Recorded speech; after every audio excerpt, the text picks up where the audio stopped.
Good afternoon, everyone. My name is Moishe Steigman, and welcome to another live stream conversation, an Own Your Judaism conversation sponsored by the Spark Wisconsin. Again, I am Moishe Steigman, aka the Mindful Rabbi, and I am excited and honored to welcome a dear friend of mine, Matthew Rolnick, to join us for our conversation today. Matthew is an innovative thought leader and business professional. He was raised in Reform Judaism and received his bachelor's at the University of Wisconsin-Madison, and that is where he and I met a couple of decades ago. He also received his master's at Northwestern University. Before his bar mitzvah, he graduated from Hebrew school with honors. However, after his bar mitzvah, he became a self-proclaimed agnostic for another 13 years, and now considers himself a Unitarianism Christian. Matthew preaches the importance of treating all people equally and has some unorthodox ways to connect with people and help change stereotypes and behavior. On a personal level, I am really honored and excited to welcome Matthew. We've been friends for, when was it that we met, Matthew? Was it might have been like 1998, I feel. Yeah, I was going to say the late 90s. So yeah. Late 90s. So we're coming up on 23 years of friendship. And on a personal level, I'm deeply appreciative for your friendship, for all of the personal advice and mentorship you've given me throughout our times together. And would you have imagined 23 years ago when we were walking down Langdon Street in Madison, Wisconsin, that here we'd be, in 2021, having a live stream conversation about Judaism, religion, faith, and anti-Semitism, right? Who would have thought this was our conversation? I would have thought we would have had these conversations still, but not live. I do have to share that I'm very honored of you asking me to be on this. I'm excited, nervous. I've been in several meetings, Zoom interviews, talked with in front of hundreds of people. This may be the most excited and nervous I am for many of reasons. So wonderful. I'm glad the excitement is high. I can understand why the nerves are high too. And I should also give you my professional appreciation. Matthew is one of the inaugural board members for my organization, for the Spark Wisconsin. So thank you for your work for the board as well. All right. My pleasure. Matthew, tell me about your Jewish life. My Jewish life. So I was raised in suburbs of Minneapolis. I was raised Reform Jewish. I went to Hebrew school. As I said, I did well in Hebrew school. I can still read a little Hebrew. But by the time I was bar mitzvahed, I had the belief that people are kind of sheep. They'll follow whatever their parents are, however they were raised. There's no way every religion can be right. So to me, I felt very strong and almost cocky that, religion is just a security blanket for people. And they want to believe in God in case of an afterlife or who knows what, but to answer questions they don't know. So but I was raised Jewish. I had a lot of Jewish friends. I had a lot of friends that weren't Jewish. But I distanced myself, I would say, with Judaism and all religion for, from 13 to 26, but I love talking about religion. So if Jehovah's Witnesses knocked on my door, if Mormons knocked on my door, I'd come on in and I would talk to them and I would challenge them. And also my whole life, as I said, I love talking to you. When I lived in South Florida, and I remember being in an elevator, and Lubavitch came to me and he says, "What's your name?" And I said, "Matthew." He goes, "No, your Hebrew name." I go, Mordechai. And next thing you know, he's putting tefillin on me, things like that. And I'd go over to their house. So anyway, I've always loved talking about religion. It's always been passionate for me to talk about how to reduce anti-Semitism. And to me, that has just been a really important topic for me in really having those conversations with people that are Jewish or non-Jewish. So anyway, that gives a little bit of background on me. Yeah, I appreciate you're putting all that out there. Thank you. I don't think you are alone, certainly among Jews and really of people of all faiths, I would imagine. I think I can speak with a little bit more knowledge and expertise about Jews. I think it's common to many faiths that there are a lot of people who believe that not every religion can be right. Right? I mean, if two different religions say that if you don't believe in this faith, you're going to hell or fill in the blank, two of them can't be right at the same time. So how is that? How have you navigated that through religious journey? So I've definitely navigated it from the standpoint of, well, first of all, I just want to share that one of the reasons I'm nervous is because, I'm raised Jewish, culturally I'm Jewish, bar mitzvah, all that. But, I gravitated towards Christianity, and I worry even your audience or things like that. Would anybody feel I'm betraying Judaism? Am I not? I mean, who knows what people feel? And so many topics are so sensitive or emotionally charged that I want to be very mindful of what I say when I think. But to me, even though I gravitate towards Christianity and still identify with my Judaism, even Buddhism, the idea of all people, everything can kind of coexist. I kind of look at God as this most beautiful body of water. And it's so beautiful that it inspires people. But, maybe, and again, just maybe, some people see it so close that they can't see fish in the water. Or some people see it from another side, they see ripples. Some see it as blue. Some people see it as aquamarine green, or who knows what. And people may be seeing it from different levels or things like that. So it's got to be frustrating for somebody that knows what they're seeing is real, but somebody sees it from another perspective and says, wait a minute, I know it's this shade of blue, not that shade of blue. I know there's dolphins in the water. And others are like, no, you're wrong. And I feel like we focus as people too much on our differences than similarities. And so the way I navigate is just like medicine, it's, religions, maybe God is reaching out to us differently. So that's how I navigate it. I love that you said that. And I'll come back to the nerves in a moment because I'm nervous too, and I'll tell you why. But I love how you gave the image of God as a body of water. And sometimes if you're really close, you can't see far deep. Sometimes if you're far away, you can still see the whole beautiful ocean, but you get different images. I'm writing a book right now, and the working title is Reclaiming Judaism. And probably one of the first couple of chapters is going to really center on God. And in that chapter, I use a similar story. It's a different metaphor. It's a story told of 6 blind men, each of whom is touching an elephant, but they're each touching a different part, right? So one is touching something that's long and wavy, right? The ear, how it's long and wavy, something kind of long, thin. It feels kind of like a rope, the tail, of course. Someone else is touching something hard, shaped like a horn, touching the tusk. And each is certain of what they're touching, but they can't see the whole thing. So it's a similar metaphor. Very similar. Oh, by the way, I also like, to me, the Western religions are the ones looking at the water. The Eastern religions are the ones swimming in the water, in my analogy. Because I think Buddhists and Hindus really have this spiritual feel where the Western religions may be a little more pragmatic. I don't know. But anyway, that's just how I like to describe God. Well, thank you. I would love to follow up on that. Perhaps we'll put it in the parking lot. We'll see if we have time to get back to that. But I'm nervous too. This is a live stream conversation series called Own Your Judaism. Yeah. And I have no problem being blunt and direct, especially with you, Matthew. I did have someone kind of follow up with me and say, wait, how can you have an Own Your Judaism conversation with someone who was born and raised Jewish, had a bar mitzvah, and now identifies as Christian? And I said, well, that's going to be part of our conversation. So I know we'll get that. Maybe we should talk about that now. And I know that in particular, you have so much to share about combating anti-Semitism and how that's been so core and central to who you are, how you identify with your Judaism. And I want to make sure to leave a lot of time and space for that. But we were just talking about the 6 blind men and the elephant. So maybe the elephant in the room is how can this be an Own Your Judaism conversation if you now really identify with Unitarianism Christianity? And I don't ask it as a challenging question. Sure. But it's always a question, I think, that bears conversation. So let's get the nerves out of the way. Go ahead. Yes. So, and it's a very fair question. And again, I don't think there's right or wrongs with any of this. But so what's interesting for me is I didn't start looking back at the Torah or the Old Testament till I connected more with Christianity. So I belong to this community Christian church, which is very open, very all-embracing.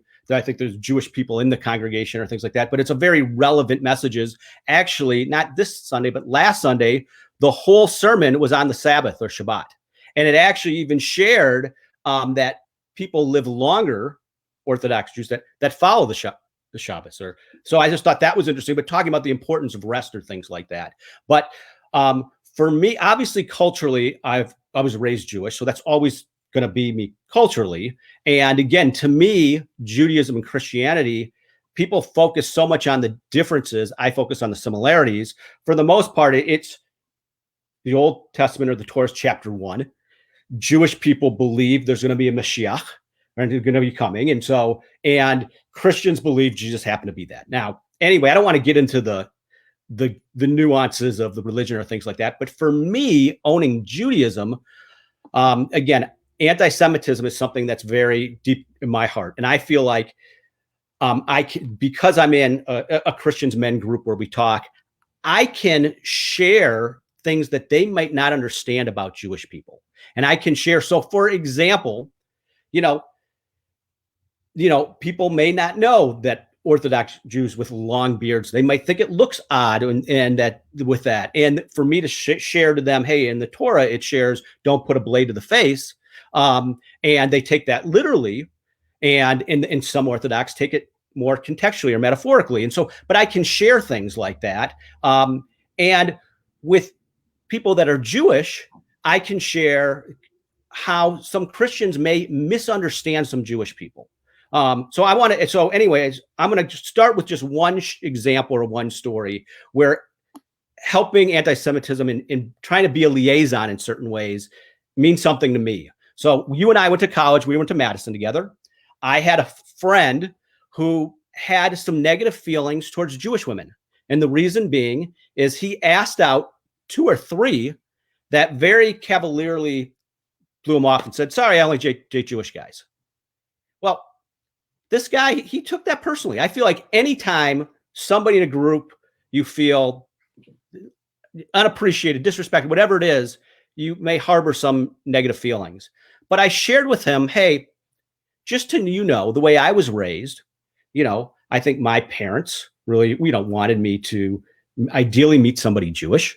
And it's important for that culture and things like that. So there's pressure when you raise and things like that, because you don't, if everybody Jewish ended up marrying outside of Jewish or things like that, then the Jewish religion wouldn't thrive. And the last thing we want is that. And so there's a concern or pressure to date, to marry within your own faith. So they probably didn't want to get emotionally attached to you or lead something that wouldn't go the distance. So, but when I shared that with my friend, he appreciated that context so much more. And I think his guard went down a little more and appreciated more.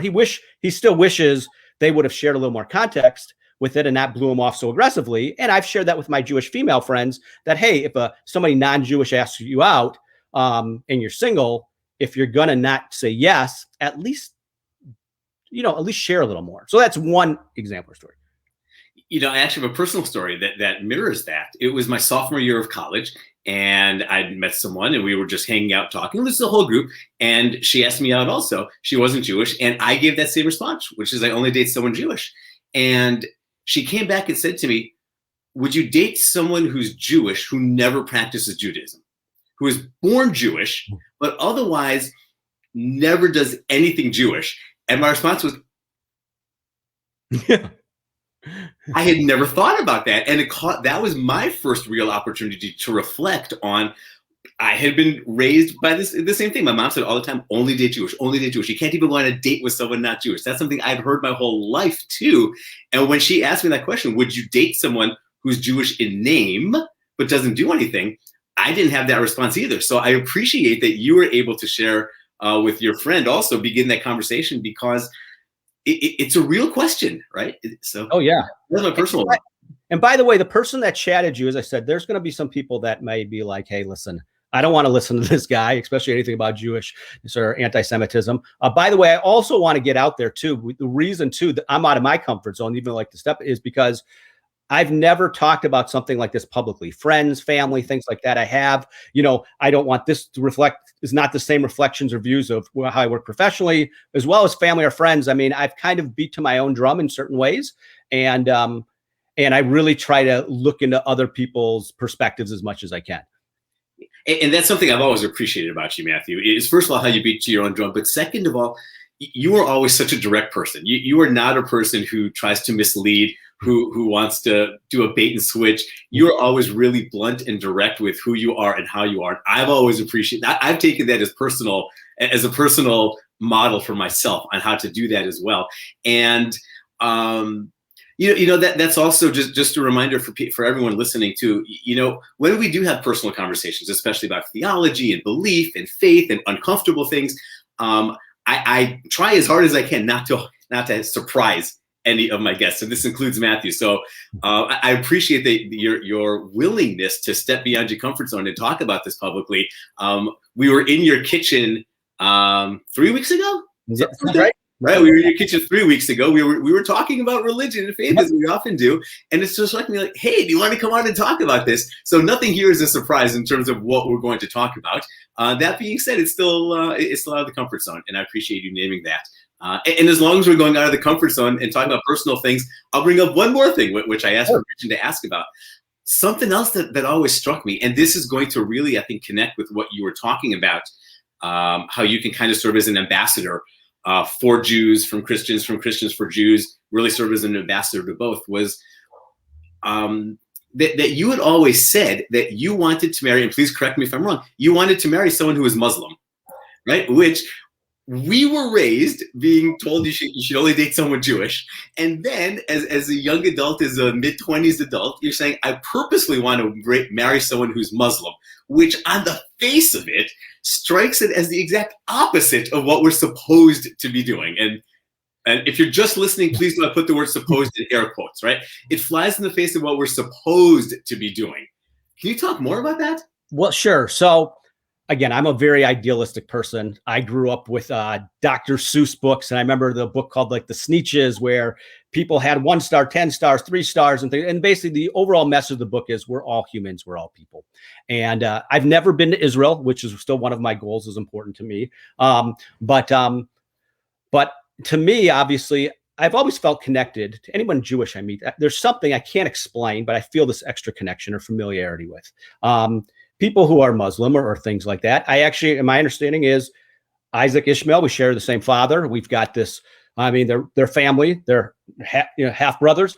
But I always, I know there's so many things when it comes to Jews and Muslims, peace in the Middle East, all this. But I always thought if 1 million Jews married 1 million Muslims, then that integration would make people get along more, and that could help deter some of the anti-Semitism or anti-Palestinian or Muslim or things like that. So that was my thought. I realized the first 10,000 couples getting married, they might get ostracized or it might be horrible for them. But in my ideal little world, at least when I was younger, I used to think, yeah, someone say, you want to marry a nice Jewish girl? I said, no, I hope to marry a nice Muslim girl. And if a lot of us do that, then hopefully the world will be a better place. That was my perspective, and still is in many ways. I don't know if you've received pushback. Obviously, there's going to be pushback and say, like, if every Jew marries every Muslim, there aren't going to be Jews anymore. Right. Flip side is, here's the sociological flip side, which is, again, I've named you as someone who, when you have a passion, you live it out, right? We know the cliche, talk versus the walk, right? You are passionate about reducing anti-Semitism in the world. And this is one way to do it, one person at a time, right? If you're able to form a meaningful, deep partnership with a person, you'll be able to positively impact them. They'll be able to positively impact you in how you engage with and think about Muslims and Islam. Yeah. And if we're able to, it doesn't mean that every Jew has to marry every Muslim, but if Jews and Muslims, one relationship at a time, can start to connect, that should have a transformative effect on how at least those two faiths interact with each other. Absolutely. And again, I'm not trying to persuade anybody Jewish to marry outside Jews. I'm just saying I believe in more conversations. You know what? I did take some notes. I'm just I pulled a few my favorite Martin Luther King quotes. I just want to share one. But they said, people fail to get along because they fear each other. They fear each other because they don't know each other. They don't know each other because they have not communicated with each other.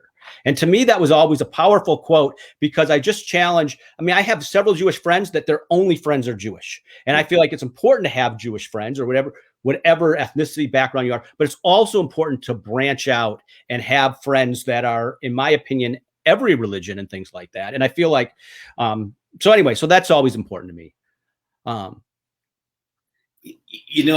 remember, I think you'll appreciate this, and you'll let me know if you don't. I remember about 7.5 or 8 years ago when I moved back to Milwaukee. I'm born and raised in Milwaukee. I was gone for almost 18 years, moved back now about 8.5 years, coming up on 9 years ago. And I started getting involved with the Interfaith Conference of Greater Milwaukee. And I talked to someone there and I said, you know what, I'd like to take you out to lunch because he represents, he works for and represents in many ways the Muslim community. And I said, I know that being Muslim is not the same thing as being Palestinian, right? I know just like being Jewish is not the same thing as being Israeli. That being said, I hear lots of narratives about what is going on in Israel and in the Middle East from the Jewish perspective. And I hear the full plethora of perspectives. I don't have as many opportunities to hear the perspectives of someone who brings a Muslim and or Palestinian perspective.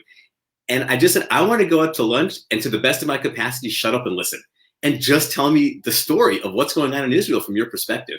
And I know I shared that with a couple of people and I said, wait, but didn't you tell him your perspective too? Like, isn't it supposed to be a dialogue? And I'm like, no, at some point I just need to listen because I can't understand until I listen. So I appreciate where you're coming from.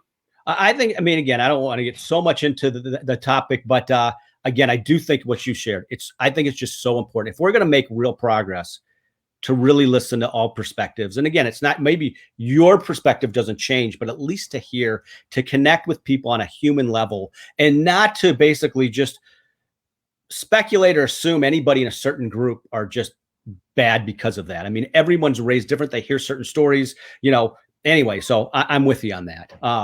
Moishe, do you mind? I know you've been asking questions, but do you mind just because I don't want to forget when it comes to anti-Semitism, I wanted to talk about or bring up, living in the United States, what to do or thoughts when you hear something anti-Semitic. Please. Actually, my next question was going to be, so how do you do this in your day-to-day life? How do you try to combat anti-Semitism? So I don't hear anything anti-Semitic too often, but there's been a handful of times where I've heard somebody use the phrase, "Oh, I've been Jewed." And that is something where I think there are different ways to approach it. I know a lot of Jewish people, when they hear somebody say that, they say nothing. And basically the framework or their thought process is they're already anti-Semitic. They're already in their views. I'm not going to change them. I'm not going to rattle that cage. They just let it go. I think there's another perspective you can take is you can fight. You can put somebody in their place. And basically where, if I was bigger, stronger, things like that, I could try to knock somebody out and say, don't ever say that again, or shame them or things like that. I think a third is having a dialogue, like actually talking to people. And a fourth is really trying to use something on a deeper human level to really understand them. So again, the first approach of just ignoring it, I do not think that is the best approach. I think it's a responsibility for us for someone Jewish to try to prevent that person to keep saying negative, I've been Jewed or expressions like that. I don't believe also, even though I think it's important to fight and to stand up for what's right, I'm concerned that if somebody says something anti-Semitic and you put them in your place or you shame them or there's punishments or you beat them up or whatever it is, I believe it's like just ripping out a weed that eventually there's going to be resentment and that weed's going to come back. And I don't think necessarily that's the solution. The idea of having a conversation, and I'll share one story. I was once on a cruise ship with my family. I was probably about mid-20s at the time. And we sat at the same table with the same group of people. And there's a gentleman who was in his 50s, I'd say. And he basically shared, he said he was negotiating one of the islands of shirts and he Jewed them down for a price. And I remember it was the first night. I didn't say anything. I wasn't sure if I heard it right. He said it again the second night. And I basically, the way I approached it was, and I'm going to make up his name. Again, I said, hey, Bob, hey, I know this is a free country. You can share whatever you want. And I'm going to guess you didn't mean to say anything anti-Semitic by saying somebody down, but I was raised Jewish and I do believe words can have negative consequences and it can amplify stereotypes. So to me, when hearing you say it, I found it to sting, and I would appreciate you not using that term moving, in the future. And he basically, and again, I had, I had to take a moment of courage to say this. I've got other people I barely know. I've got my parents, my brother, all the, and I remember him saying, "Hey, Matt," so, and I'm paraphrasing this, like, I have some Jewish friends. I didn't mean any harm by it. It's an expression, but I hear what you're saying. I will be mindful not to say that again. Now, whether or not that changed his behavior, I don't know. Let's give it a 30% chance, but it really may have. And just the fact that it may have, maybe he will think twice before he says something. And I said it in a way that wasn't attacking to him. He made his own, hopefully, choice. So that, but my favorite example, and I'm going to give the PG version, I did tell you the other version, is my brother, Andrew Rolnick, who I actually asked his blessing to share this story. He was there. And we always talked about that moment. He was once playing Texas Hold'em at a casino. And I think there was maybe 10 other people at the table. And there was a black gentleman, professional, like a suit and tie. I don't even, but he basically, again, got a bad hand or a bad card. And he said, they Jewed me. And my brother said to him, with everybody there, kind of like, hey, is that necessary?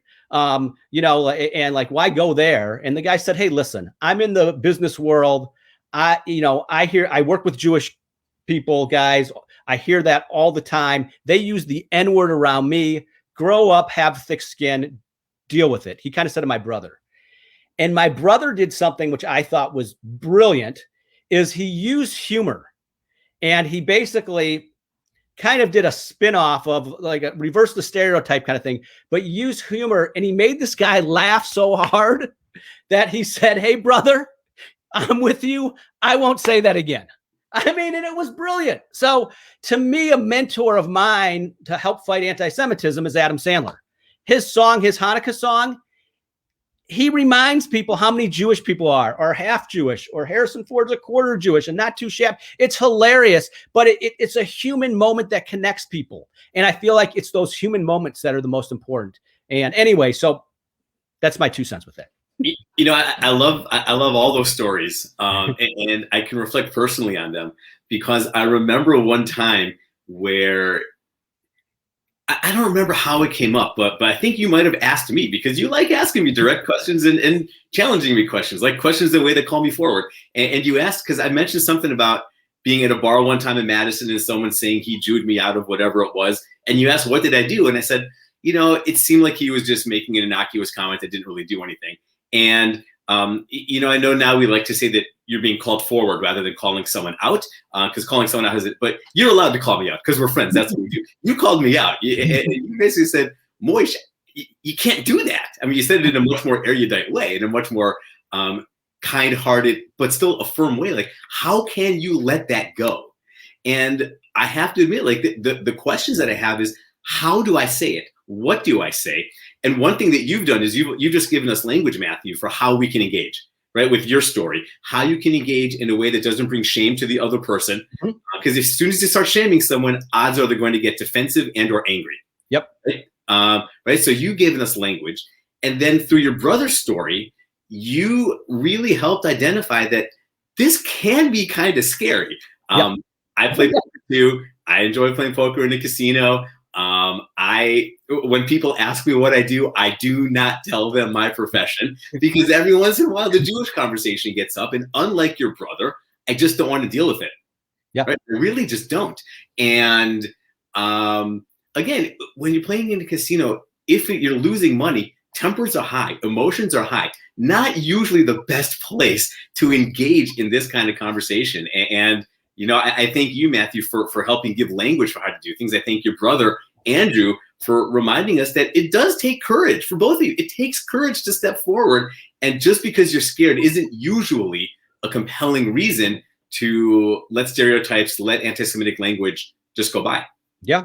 And by the way, again, I think it's, I don't know what the word is, whether it's naive or again, I can't put the word on it, but I feel like almost everybody can change. I mean, I go back even in history, Grant, who was a great president in my mind, and a man of character and integrity and things like that. 150 years ago, he had a real issue with Jewish people. His father was doing business with like 3 Jewish men, and Grant felt that they were trying to take advantage of cotton price. I don't know all the details with it, but Grant actually wanted them off his military team. I mean, basically, and he put kind of a stake in the ground with Jewish people. And years later, he atoned. I mean, he asked for forgiveness. He turned around and embraced Jewish people, and Jewish people started embracing him. So I'm just saying, but somebody that is a leader like himself, in a position like himself, to have such a strong negative feeling on Jewish people, and then experiences later to turn around, makes me again reinforce that if we hear somebody saying something anti-Semitic, don't just put them in a bucket. We don't know why they say or think those things. Let's find out. Yeah, I've never heard that story. So thank you for sharing that.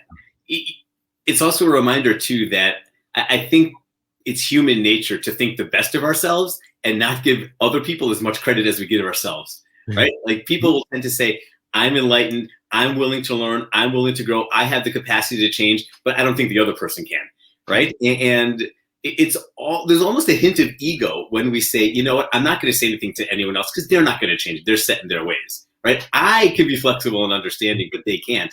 There's almost an unanticipated hint of ego, I think, there. And sure, I agree. I think we have to kind of almost like drop ourselves a little bit, right? And just say, you know what, if I want to learn and grow, why do I presume this person can't or doesn't want to either? Yeah. Well, and again, I agree. I agree. It's ego. I think it's some fear of the unknown. Nobody wants to be in a confrontational situation. And all these could be long shots of influencing somebody too. Right. You know what? But those long shots, then they add up. Yeah, I agree. Yeah. It's like if you're raising kids and you tell your kids to start saying thank you when they receive something, when they're 2.5 years old. No parent in the history of the universe, I would imagine, believes that kid is now going to say thank you every single time for the rest of their lives, right? There's probably a less than 1% chance that they're really going to start saying thank you because you said it once, right? Yep. Sometimes we have to hear lessons more than once. We have to be in different experiences. And if, as a parent, we say, you know what, I'm not going to teach my kid to say thank you because if I say it one time, it's not going to stick, right? Sometimes you have to have multiple conversations. Absolutely. So, and in my opinion, besides getting a chance to talk to you here live, but again, if one person in one situation hears something, you know, that's negative to Jewish people in any way, shape, or form, but they can make an attempt to educate or share and connect with that person, I mean, that's a win in my mind. Yeah. So are there other things in your active life that you do to combat anti-Semitism? Is it more whenever you encounter it, you like to speak forward? Are there proactive things that you do? You know, for the most part, I mean, this has always been something I've been thinking about, talking about for years, decades. Honestly, I've shied away anything on social media, politics and religion, just my own self professionally or with things like, so I've always just been shy about it, worrying that something can get misconstrued or, you know, one thing comes back to haunt me. So I really haven't done that much. This is, you just asking me has just given me a new life or excitement or hope to continue this message. But to answer your question it is whenever I encounter, that's when I hope to have that moment of courage in the moment to do something. Excuse me, you're just hearing a knock at the door that they're replacing my central air conditioning. It wasn't working. No, go ahead. So sorry for the bit of the background noise. I apologize. All good. All good. I'll share one other story that I can think of that to me is in the moment and things like that. I was once at a soul food restaurant in Orlando when I lived there, and I was with a friend, and I had my Florida tan. I was the only Caucasian in the restaurant, and this woman who I think is kind of really known in the neighborhood. She went up to me and she said, "Are you Indian?" Or is that? She thought, I mean, I could pass for most ethnicities, but I had and I said, "No, actually." She goes, "Well, what's your background?" I said, "Well, I'm Russian, Polish, and Jewish." And this little 80-year-old woman starts shaking her finger at me, and she goes, "Oh, you're a Jew? You're a Jew? Do you want my 98 cents?" And she started yelling at me in this restaurant. Now something may be different in my own chemical balance because it didn't fluster me. I was like, obviously, she has some very negative feelings towards Jewish people, and afterwards, after I had my meal, I knew the owner's daughter was at the register, and I gave her like an extra $10 or $20, and I said, "Hey, can you?" And I'm just making up her name. Can you let little Auntie May or whatever she was known know that the little Jewish guy wanted to pay for her next meal? And now realize, if she's an 80-year-old woman or man, if she's 80 years old, you're pretty set in your ways. Am I going to influence or change how she thinks? But it was that element of surprise that I hope may shift her thinking, that, may to encounter somebody who didn't get defensive, who wanted to show that, that I can do something nicer or change her thinking. That was my hope. And again, I'll never know how she reacted afterwards or what happened, but that was my way I wanted to handle that situation. I think you're bringing up a really important larger note in not only how to combat anti-Semitism, but how to combat any kind of anti-anything, which is sometimes people engage in hatred or hateful speech out of ignorance. Mm-hmm. And that's one level of conversation. And I think most people would agree that in that case, conversation and education are almost always helpful and productive, right? Because if it's ignorance, most people don't want to be ignorant, right? They do things out of ignorance. But there are also people who do things laced with even a little bit of hate, or maybe born out of previous experiences. And hate breeds hate, right? Yep. So if I'm upset with you, if you and I are having a fight, Matthew, I want to lash out at you because I want you to lash out at me, because then it will justify me lashing out at you again. Yes. Right? That is the cycle. And what you're telling us, and this is a really important larger point, is when you experience that hate, right? And I think we can take violence out for a moment, right? If it becomes violent and that kind of thing, or if it becomes political policy, those are different conversations. But when you experience a form of verbal hate or anti-Semitism, the human response is to ratchet it up a level. Yeah, that's kind of what the other person wants, because then they get to keep ratcheting it up and only buoys their stereotypes and hatred. And if someone comes at you with hate, right, take an emotional or mental step back and figure out how to come back at it with love, right? That's a Martin Luther King quote as well, right? Yep.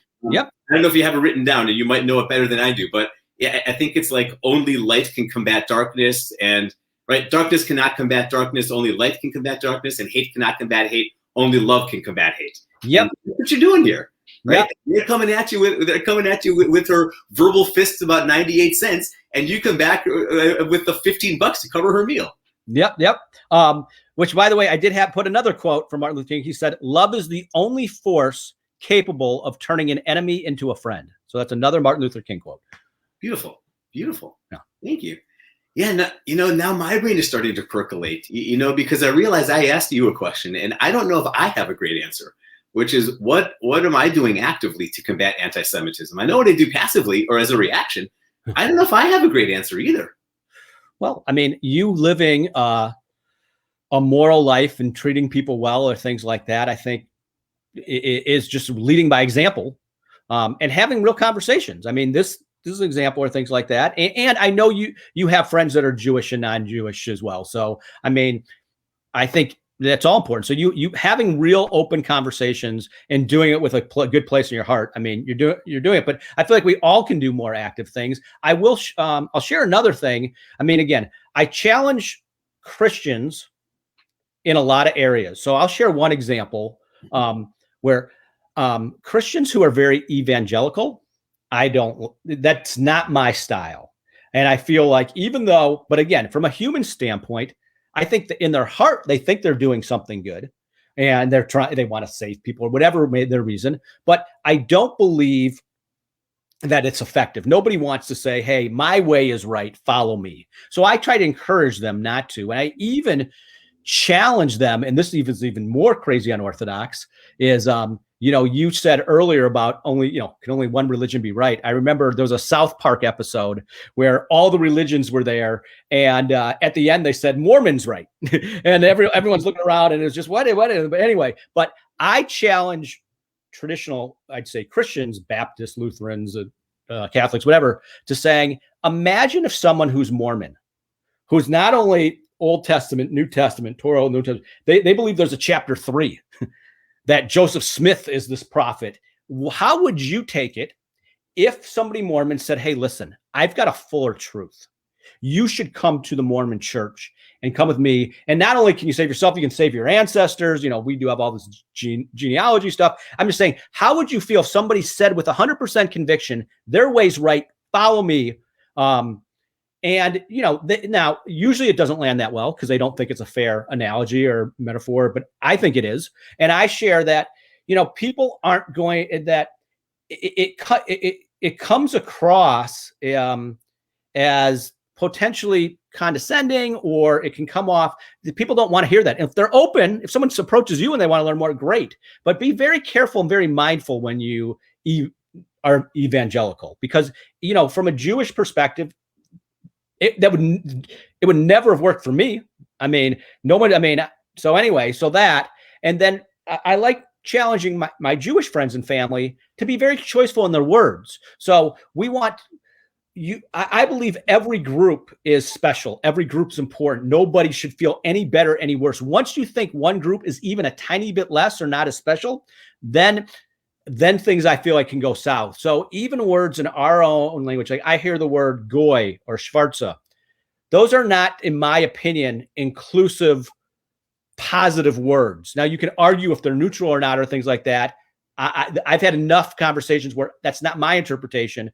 And again, any word can be said endearing in a way too. So I'm not saying, but I'm just saying, be very careful with word choices, because, you know, it can come off as kind of too much of a exclusive type of way. So I used to challenge my own grandfather when he'd say the word schwarze. And I feel like, so you got to be super careful. I feel like that. And I feel like everybody should be more careful. So let me ask you a question, because I know how I answer this question, but I'm much more compelled right now to hear how you would answer it. And if I'm putting you on the spot. Put me on the spot. Yeah. We hear that Jews are the chosen people. Right? How would you address that? Well, I mean, biblically speaking, or God chose us. I chose the Jewish people. And I got to be careful when I say the word us too, by the way. So chose Jewish people to spread the word and things like that. And I think we're chosen to keep spreading the word. My understanding, right? There's much more than 10 commandments, right? Isn't there like 613 or something like that? Or is that right? That's why I graduated with honors. Oh yeah, there we go. So I'm just saying, I think we should continue to live a moral life and spread those. But again, to me, common sense is every child is special to God. So whether we're chosen to spread those values and those commandments, I think we should. But that shouldn't preclude us from working with and collaborating with other people, other religions, things like that. So I don't know. We were chosen to follow those 10 commandments. Now Christians follow those 10 commandments, and they believe it. They have an extra message of turn the other cheek or forgiveness or whatever. But again, I think we're chosen to spread those. I mean, or Jewish people are. I'm finding it interesting myself when I talk about. To me, Christianity and Judaism are so similar. To me, it's 99% similar. Even when I go to church, it's like it feels like synagogue. It's all in English. But anyway, I hope. How did that answer your question there? Oh, it's great, because I just want to know how you would answer. Yeah. No, and I will say I really appreciate the starting mindset that, in particular, Christianity and Judaism are similar. Would you say the same thing about Islam and Judaism, that at their core they're similar?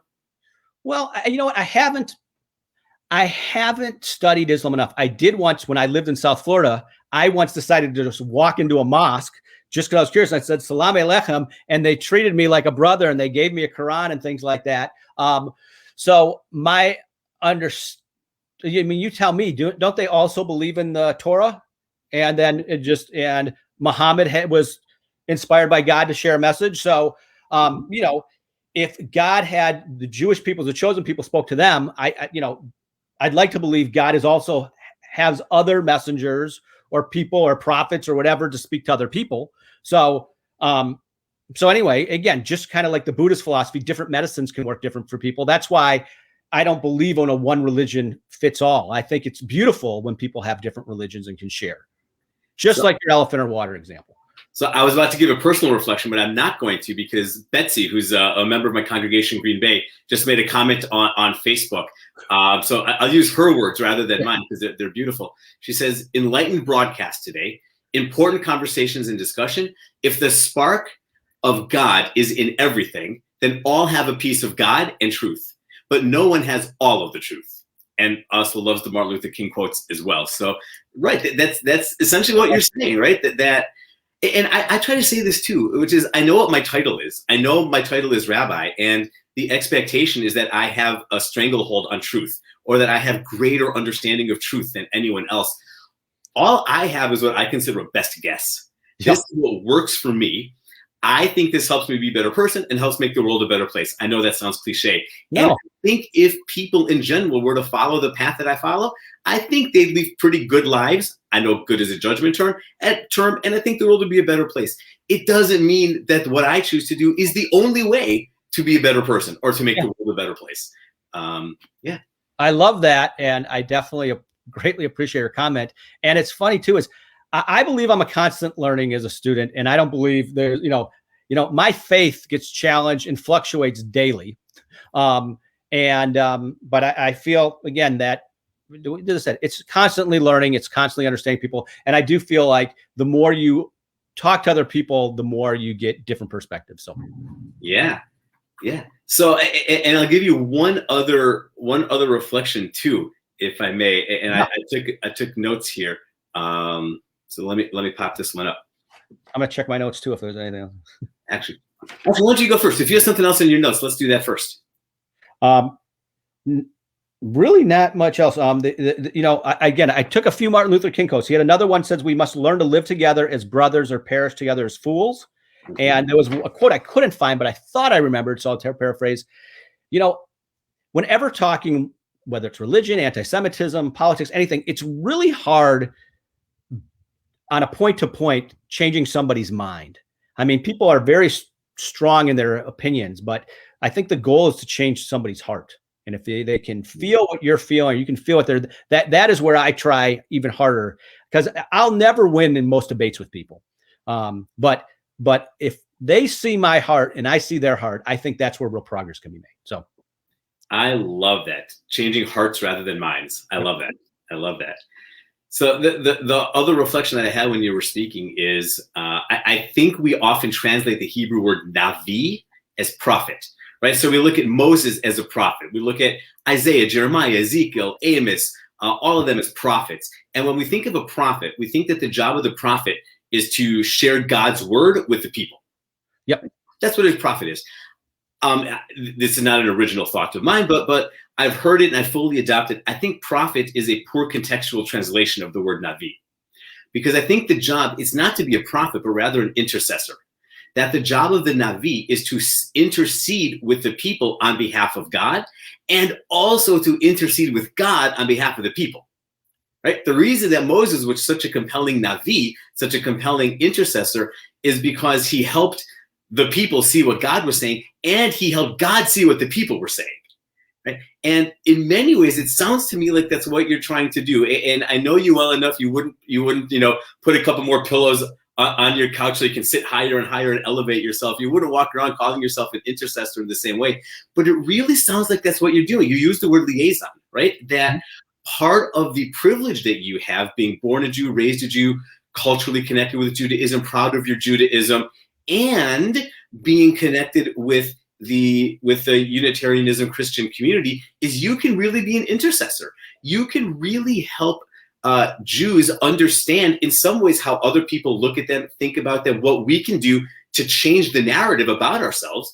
And you can also help in particular the Christian community, but anyone really understand more about Judaism. That's a hard role to be in. Wow. It really sounds like you're modeling how to fit into that role. Well, you articulated that very well, because I tried to think about it. And I think this is the first day where I feel like you've given me an opportunity to share. So that's why I'm so grateful.